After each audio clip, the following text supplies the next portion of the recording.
मेरे प्यारे साथियों, वाहिगुरु जी का खालसा और वाहिगुरु जी की फतेह। आज हम धन धन साहिब श्री गुरु ग्रंथ साहब महाराज के अंत में जो मुंदावणी महल्ला पंजवा आया है उसके ऊपर चिंतन करेंगे।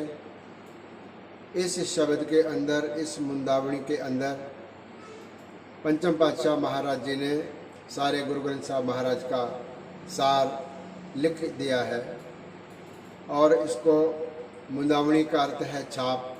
अंतिम रूप से इस शब्द को गुरु ग्रंथ साहब महाराज की आखिरी मोहर अथवा आखिरी छाप माना जाता है।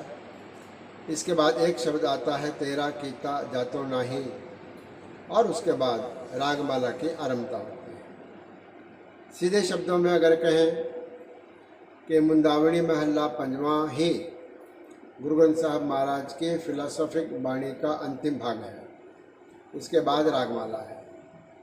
तो ये मुंदावणी का अर्थ है एक छाप, मोहर, स्टैम्प, जिसको लगा करके गुरु महाराज ये दर्शा रहे हैं। यहाँ पर गुरु ग्रंथ साहब जी महाराज जी के वाणी का समापन है।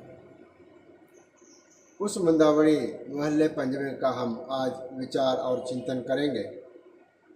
गुरु महाराज फरमान करते हैं, थाल विच तिन वस्तु पयो सत संतोख विचारो।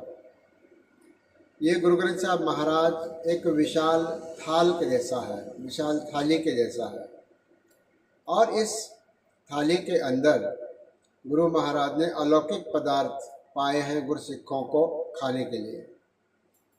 थाल विच तीन वस्तु पयो, कितने वस्तुएं हैं?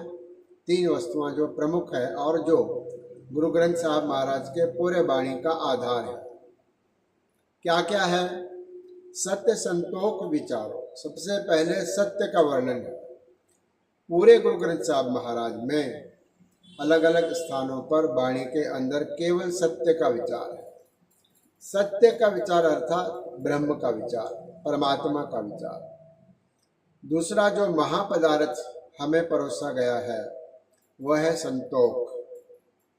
संतोख का अर्थ है परमात्मा ने जीव को जिस भी स्थान पर और जिस परिस्थिति में रखा है, उस परिस्थिति में और उस स्थान पर रखकर मन में परमात्मा का शुक्राना करना, यह संतोख है। और अन्य पदार्थों की इच्छा ना करना, यह संतोख है। जहाँ पर भी परमात्मा ने हमें रखा है और जिस हालात में रखा है, उस हालात में प्रसन्न चित्त रहना, किसी प्रकार की शिकायत या शिकवा नहीं करना, यह संतोक है कि अब मुझे कुछ नहीं चाहिए। इस प्रकार की भावना संतोक है। और तीसरा महापदार्थ सदगुरु सच्चे पातशाह कहते हैं विचारो। विचारों का अर्थ है विचार, ज्ञान। सत्य चाहिए, सत्य के जानने के लिए ज्ञान चाहिए, और जब ज्ञान की प्राप्ति होती है तो मन के अंदर संतोख आ जाता है। तो तीसरा महापदार्थ जो है वह विचार है, ज्ञान है। ज्ञान योग, कर्म योग और भक्ति योग, यह तीनों योग गुरबाणी में प्रमाणित है। कोई ज्ञान के मार्ग से पहुंचता है, कोई भक्ति के मार्ग से पहुंचता है, और कोई कर्म करके, कर्म द्वारा, कर्म मार्ग, सेवा मार्ग से पहुंचता है। तीनों भी मार्गों को गुरु महाराज ने प्रमाणित किया है। यह तीन विचार गुरु ग्रंथ साहब महाराज में आए हैं, सत्य का, ज्ञान का और संतोख का। फिर आगे कहते हैं कि चौथा महापदार्थ है, जो ये तीन पदार्थ है, इनका जो गंतव्य है, इनकी जो मंजिल है, इनका जो प्राप्य है, वह क्या है? अमृत नाम ठाकुर का पयो, जिसका सबस आधारो। फिर चौथा पदार्थ क्या है? उस प्रभु परमात्मा का अमृत जैसा मीठा नाम। ठाकुर का अर्थ है परमात्मा। ठाकुर का पयो, उस परमात्मा ने अपना जो नाम है, जो अमृत जैसा है। परमात्मा का नाम कैसा है? मीठा है, अमृत जैसा है। उसके जपने से भी व्यक्ति मीठा हो जाता है, अमृत जैसा हो जाता है। जिन जप हर जपियो से हर होए। जिसने भी परमात्मा के नाम का सिमरन किया है, भक्ति की है, वह परमात्मा जैसा ही हो जाता है। हर हर जन दो एक है, बिब विचार किछ नाहि। हरि और हरि का सेवक, हरि को सिमरन करने वाला, यह फिर एक हो जाता है।